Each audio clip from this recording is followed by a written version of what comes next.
Kalau kerja selagi badan kita sehat kan kita masih dipakai untuk kerja. Nanti andainya kita udah tua, anak sekolah, jaminannya di mana? Di situ saya mikir sehingga saya memutuskan balik ke dusun untuk berkebun.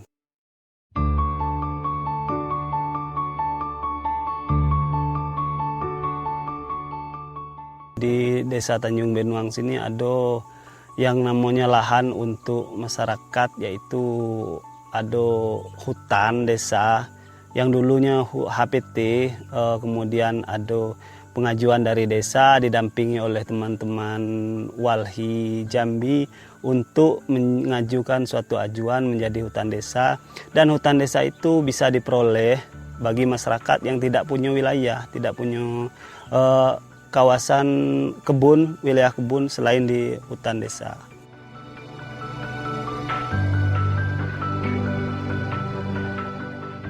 Karena tanaman di dusun itu rata-rata kebun kopi, jadi kita dibolehkan untuk nanam kopi.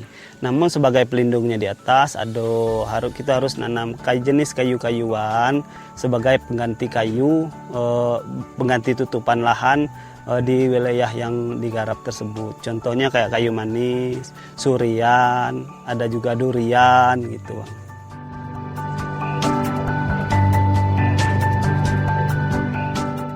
Kita diberi pemerintah dana afirmasi sebanyak 50 juta. Melalui dana afirmasi itu kita kembangkan pembibitan.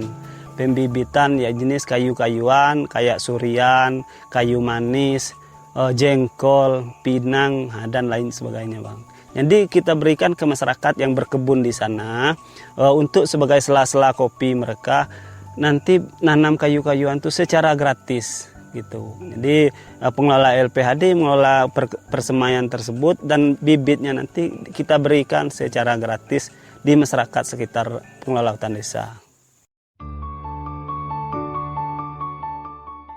Di sini di hutan desa LPHD Depati Sukomenggalo Desa Tanjung Benuang, dari awal yang menampingi itu Walhi Jambi sampai sekarang. Dan kami juga masyarakat sangat berterima kasih kepada Walhi Jambi karena masyarakat di sini kami SDM-nya sangat rendah, sehingga ada pendampingan dari teman-teman Walhi yang memberi motivasi kami secara mengelola dan lain sebagainya melalui musyawarah mufakat di desa diberikan oleh Walhi Jambi, dan kami Desa Tanjung Benuang, masyarakat Desa Tanjung Benuang sangat terima kasih kepada Walhi Jambi.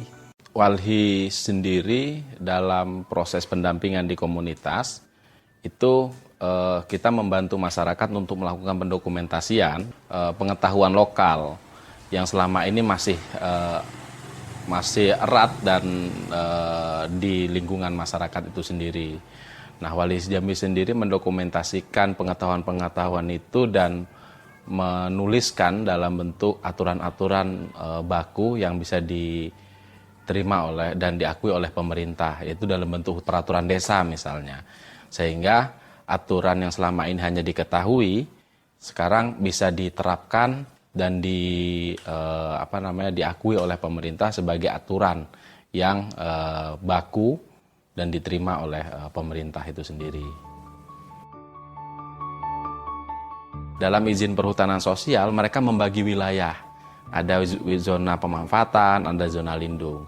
Nah, pembagian ini berdasarkan pengetahuan lokal yang selama ini mereka pakai.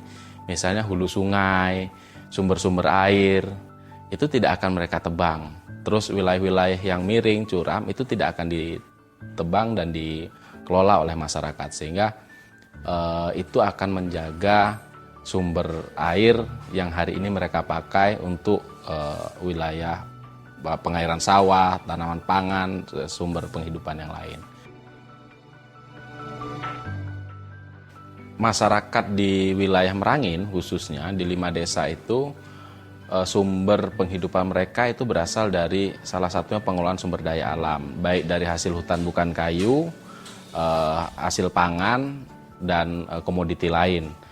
Kalau hari ini masyarakat di Merangin, khususnya di 5 desa, mereka banyak mengelola kopi dan kayu manis. Sehingga komoditi unggulan mereka adalah kopi dan kayu manis.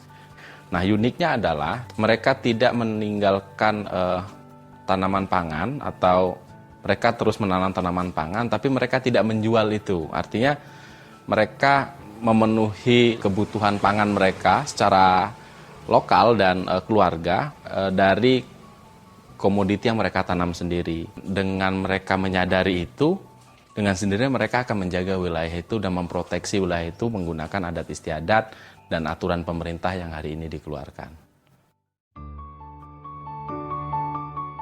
Ke depan harapan kita, pembelajaran baik ini bisa diterapkan ke wilayah-wilayah lain, khususnya dampingan-dampingan walhi. Sehingga proses pembelajaran ini tidak hanya menjadi pengetahuan di tingkat lokal di Merangin sendiri, melainkan ini bisa diinformasikan, diberikan kepada wilayah-wilayah lain sebagai pembelajaran yang baik.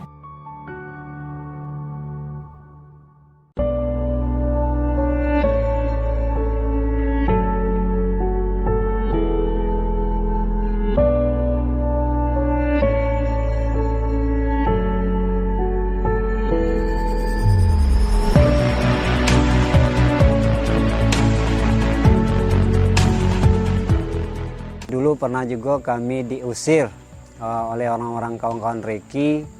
Alhamdulillah sejak didampingi Yayasan Capa Keadilan Ekologi, kami sekarang agak aman, tidak ada lagi rasa takut ke Reki karena sudah ada MOU kemarin bersama-sama Reki, Yayasan Capa yang ikut mendampingi.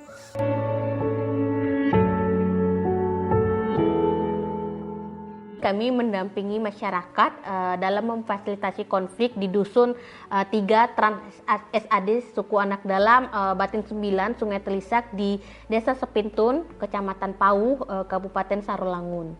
Dan kami juga mendampingi suku anak dalam Simpang Macan Luar, keturunan Pisarah Pintang Iman, Desa Bungku, Kecamatan Bajubang, Kabupaten Batanghari. Komunitas masyarakat Trans 3 Sepintun ini melalui perjalanan yang cukup panjang, mulai dari masyarakat tidak bisa memanfaatkan hasil hutan bukan kayu yang berada di dalam areal konsesi PT Restorasi Ekosistem. Konflik dengan PT Restorasi Ekosistem ini mengancam kelangsungan hidup mereka. Karena izin konsesi yang diberikan kepada PT Restorasi Ekosistem ini tumpang tindih dengan wilayah adat suku anak dalam. Pada itu kami semua dilarang, dari bikin kebun, bikin pondok, pokoknya segala kami dilarang. Pendamping-pendamping kami dulu susah mau masuk ke sini, bahkan mobil-mobilnya pun ditahan sama PT Reki, tidak boleh masuk.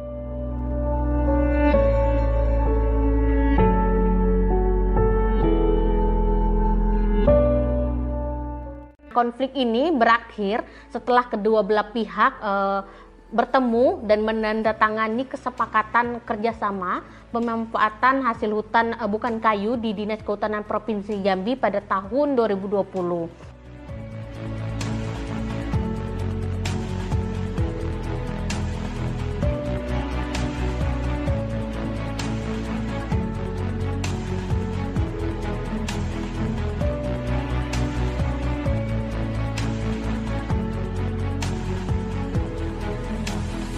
Setelah dari itu masyarakat bisa bisa bebas lagi buka kebun, tapi merasa udah agak enak buka kebun, bisa dapat bantuan bibit dari PT Reki. Pemerintah juga sekarang sudah lebih jauh mengenal lah kami. Dari sebelumnya kami tidak dikenal oleh pemerintah, tidak dikenal oleh siapapun karena kami masih masyarakat batin di sini. Tapi sekarang alhamdulillah semenjak itu sudah lebih dikenal dan sudah lebih banyak kemajuannya.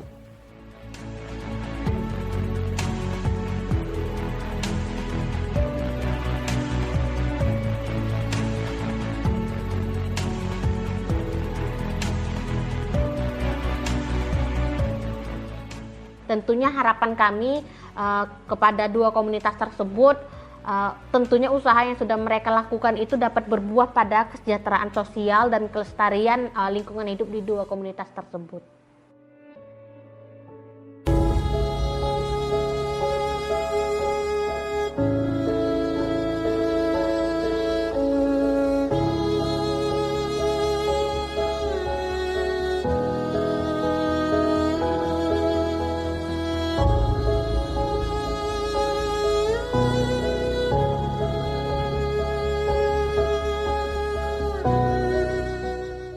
terjadinya alih fungsi lahan pertanian pangan menjadi tanaman yang lain ataupun pemukiman. Setara Jambi berkomitmen untuk selalu bersama-sama dengan petani kecil melakukan pendampingan, edukasi, bagaimana upaya untuk bisa mengoptimalkan lahan pertanian pangan agar terhindar dari ketergantungan dari daerah lain atau bahkan dari negara lain.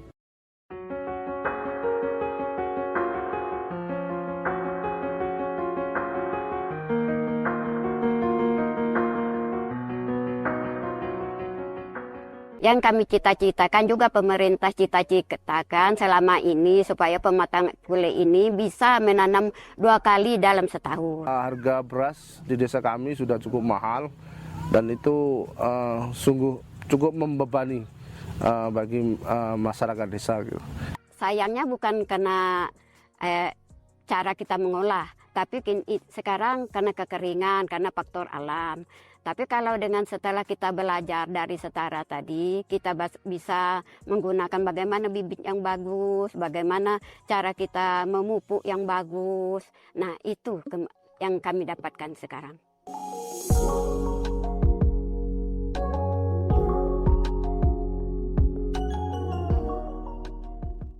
Upaya pertanian pangan berkelanjutan itu kami lakukan di 2 kabupaten. Saat ini konsentrasinya ada di 5 desa di Muara Jambi, kemudian ada 5 desa di Bengkulu Utara.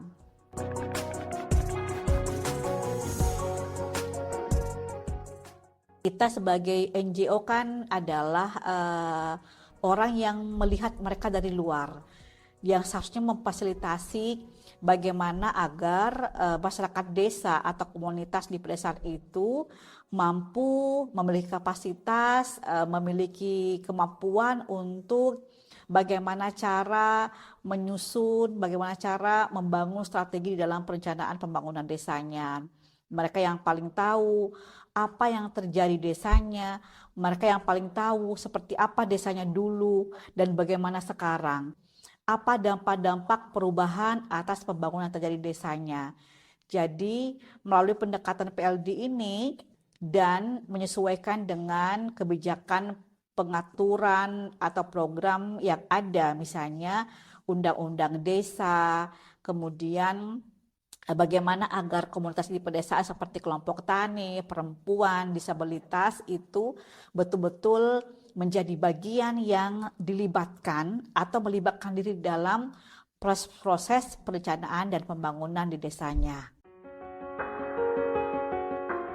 Kedepannya mudah-mudahan lahan pangan di Sidodadi kedepannya bisa bertahan tidak kurang lagi, kalau mungkin bisa memungkinkan lahan yang sudah alih fungsi itu dikembalikan lagi ke lahan pangan, mungkin dengan bantuan pemerintah kabupaten ataupun dari pihak lain untuk pembiayaan pengalihan lahan tersebut menjadi lahan pangan.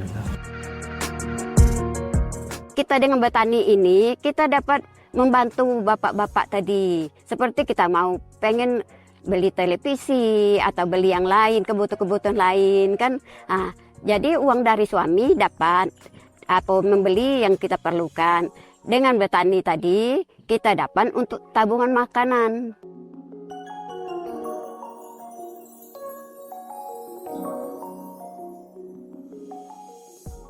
Dengan adanya pelatihan dari setara, kita kelompok tani merasakan kemajuannya.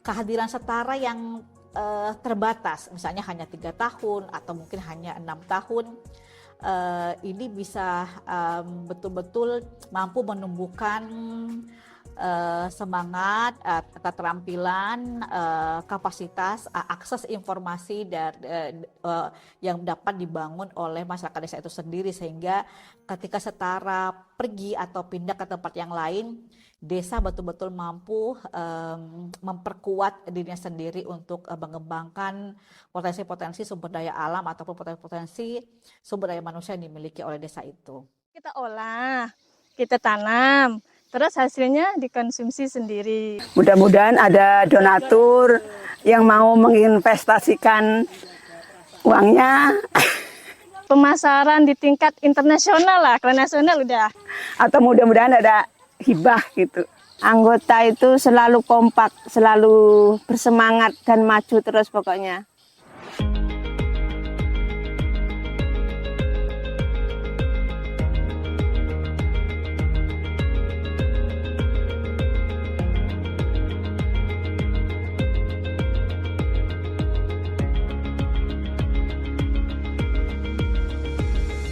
Serikat Perempuan Kabupaten Kayong Utara atau yang dikenal dengan Setara ini merupakan kelompok perempuan dampingan lembaga Gemawan yang ada di Kabupaten Kayong Utara yang terdiri dari 6 desa dan 2 kecamatan.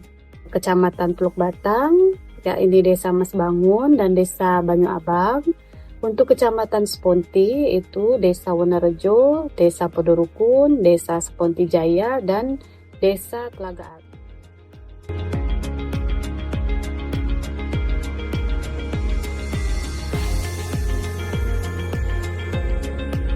Untuk aktivitas dari Setara ini cukup beragam. Mulai dari pertemuan rutin bulanan, itu biasanya mereka untuk membahas perencanaan apa yang akan dilakukan, sekaligus mengevaluasi kegiatan yang sudah dilakukan. Di samping itu juga kegiatan Setara lainnya yaitu pembangunan demplot. Nah, pembangunan demplot ini dilakukan secara berkelompok dengan menerapkan pola pertanian berkelanjutan yang ramah lingkungan, yaitu dengan penggunaan tadi pupuk organik yang tadi dari hasil belajar bersama-sama dan kemudian pengetahuan itu didistribusikan ke anggota dan kelompok lain. Nah, itu nanti diterapkan ke demplot mereka masing-masing. Nah, kemudian juga pembukaan lahan tanpa bakal. Nah, adapun jenis tanaman yang ditanami itu berbagai jenis, antara lain seperti sayur-sayuran, mentimun, kangkung, sawi, kacang panjang, jagung.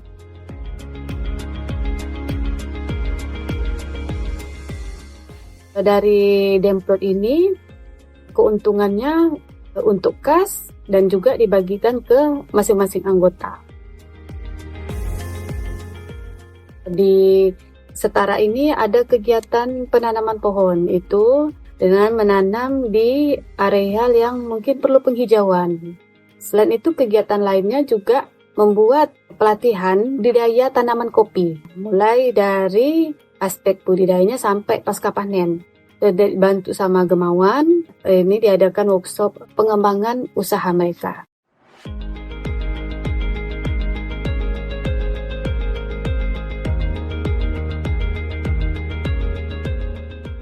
Dari rangkaian kegiatan yang sudah dilakukan ini, pada akhirnya mereka sepakat untuk membentuk Koperasi Konsumen Lumbung Pangan Perempuan Sejahtera. Nah, ini terus mereka lakukan dan juga mereka berkolaborasi dengan dinas teknis terkait seperti Dinas Perindustrian Perdagangan, dengan dinas teknis lainnya seperti Pertanian, Dinas Bikin LH, dan lain sebagainya.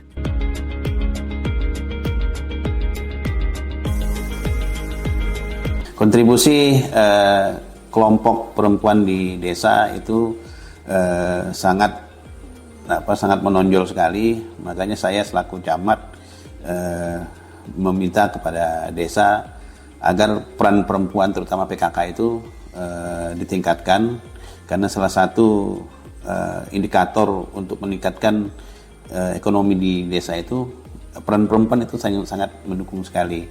Makanya saya selaku camat di Seponti ini melihat potensi perempuan dan kelompok perempuan yang ada di setiap desa itu sangat tinggi sekali.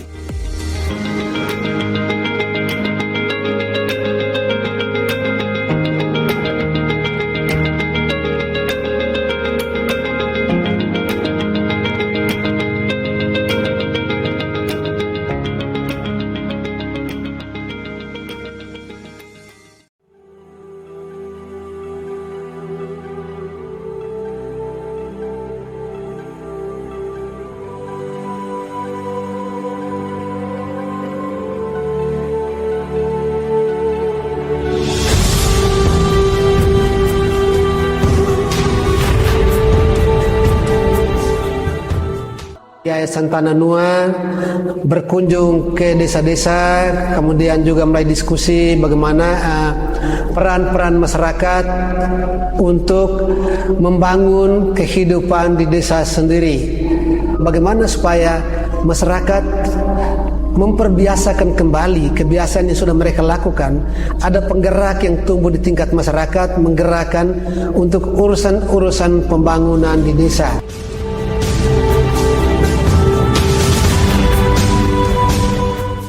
Kami mulai mencoba untuk memperkuat kapasitas masyarakat, lalu dengan memberikan peran-peran mereka untuk mulai menjadi penggerak, mulai dengan komunitas kelompok tani. Lalu yang meneruskan menggerakkan teknis pertanian itu orang di desa sendiri.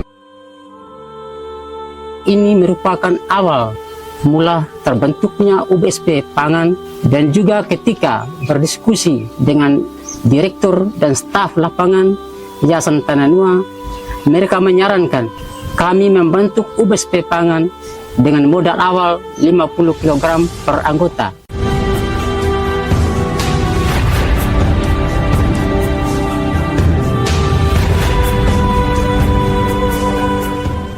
Semenjak masuknya pendampingan dari Yayasan Tananua, kami melakukan pertemuan rutin kelompok tiap bulan. Kami dilatih untuk menyusun administrasi kelompok, menyusun rencana kerja kelompok, dan UBSP atau usaha itu berjalan lancar sampai sekarang.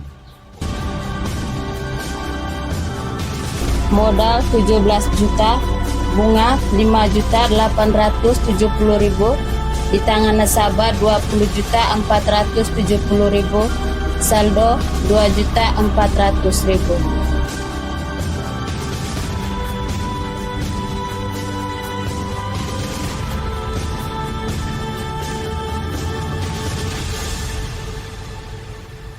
Saya merasa senang sekali karena Tananua sering melibatkan perempuan dalam kegiatan pemberdayaan, baik kelompok kegiatan baik di dalam kelompok maupun kegiatan di luar desa.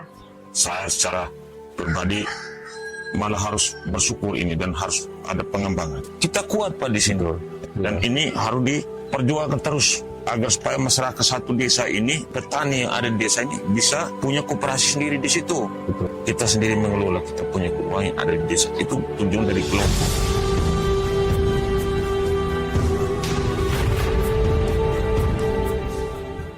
Yayasan Tananua Forest itu yayasan yang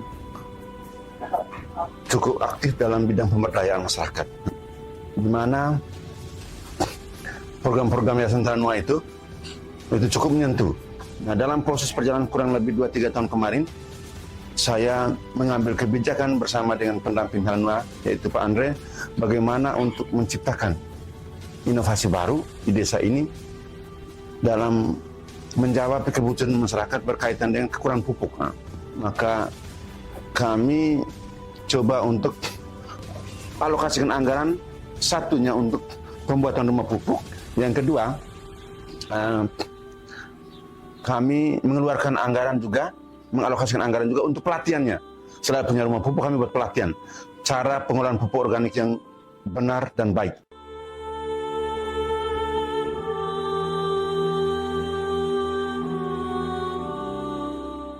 Semua orang muda diwajibkan untuk punya kebun masing-masing, dan itu sudah menjadi kesepakatan bersama untuk Desa Rutu Jaja agar bisa mempertahankan pangan. Karena kita berpikir daripada kita merantau, lebih baik kita manfaatkan potensi yang ada di desa kita.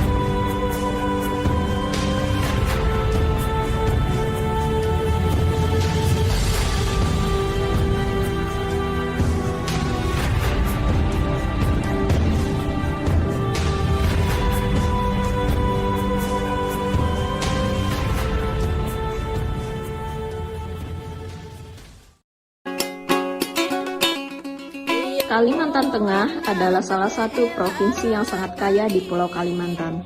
Dia penuh dengan hutan, sungai, dan lain-lain yang mengandung sumber daya alam melimpah. Namun, ketika masuk praktek industri ekstraktif berupa penebangan hutan, pertambangan, dan perkebunan kelapa sawit berskala besar,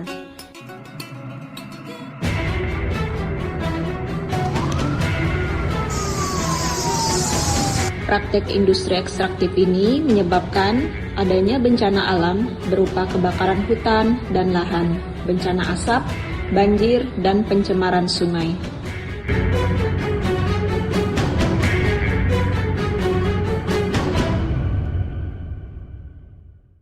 JPIC Kalimantan melakukan intervensi pada 10 desa di 3 kabupaten di Kalimantan Tengah, yaitu Kabupaten Kota Waringin Timur, Kabupaten Seruyan, dan Kabupaten Barito Timur, dalam rangka pemulihan hak hidup atas tanah, hutan, air, dan pangan.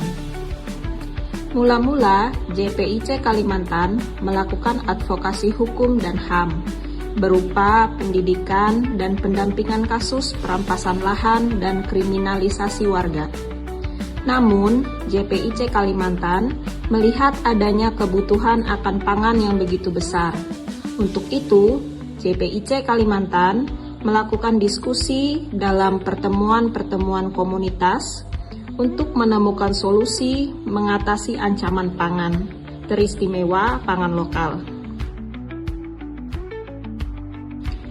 Komunitas yang terlibat, baik orang-orang dewasa maupun orang muda, melakukan pengolahan lahan di kelompoknya masing-masing, seperti yang dilakukan anak-anak muda dan orang dewasa di Kabupaten Barito Timur.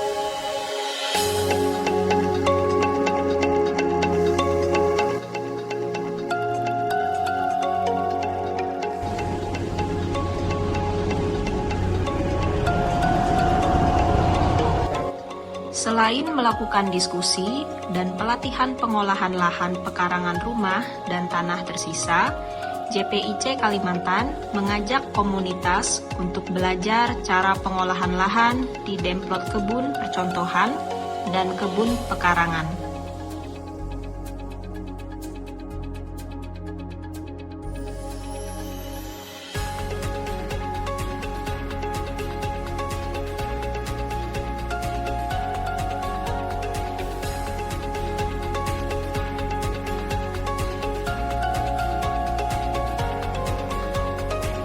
Ingin mengevaluasi untuk komunitas di dekat maju di Desa Parbat.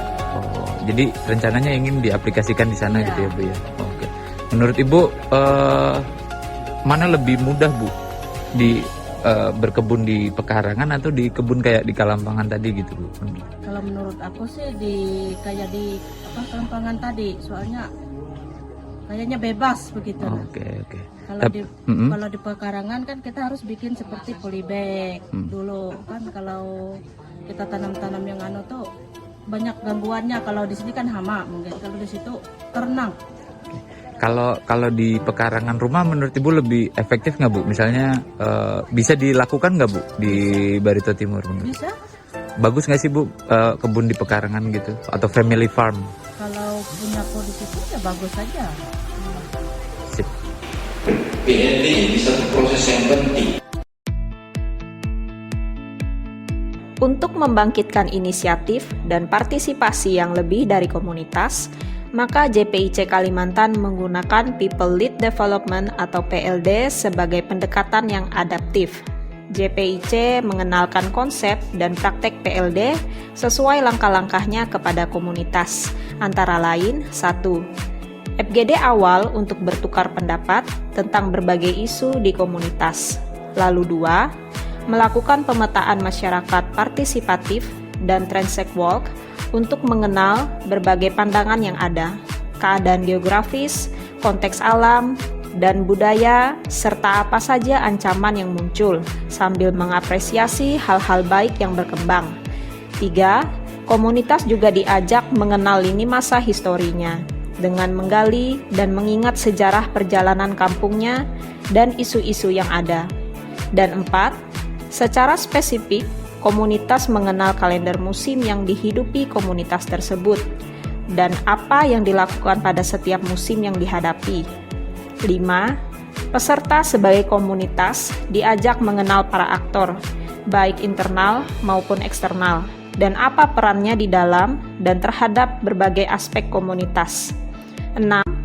Komunitas diajak lebih jauh untuk mengetahui dengan tepat sebab dan akibat dari berbagai isu yang ditemukan, mana sebab utama, mana sekunder. Hal ini penting ketika komunitas merencanakan solusi yang tepat, efisien. Dari keenam langkah tersebut, komunitas diajak memasuki tahap PAR atau RAP, yaitu refleksi atas aksi dan proses yang berjalan. Pada level ini, panduan prinsip EPIC sangat membantu komunitas di dalam menemukan keputusan-keputusan yang tepat secara bersamaan untuk dilakukan. Tentunya ini tidaklah sederhana, namun melalui kegiatan berulang dan terus-menerus, komunitas pada waktunya akan terbiasa dan terampil dalam melihat persoalan-persoalan di kampungnya dan bagaimana solusi yang tepat. Komunitas akan menjadi aktif, berani dan partisipatif di dalam membangun kampungnya, terutama ketika menghadapi ancaman terhadap hak atas sumber daya alam di wilayahnya, dan terutama kedaulatannya atas pangan lokal berkelanjutan.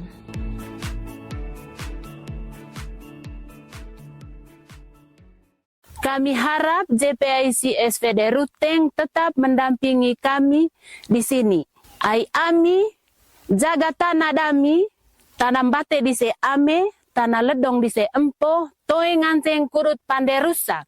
Ai ami tolak lami geotermal ho oce pocoleo.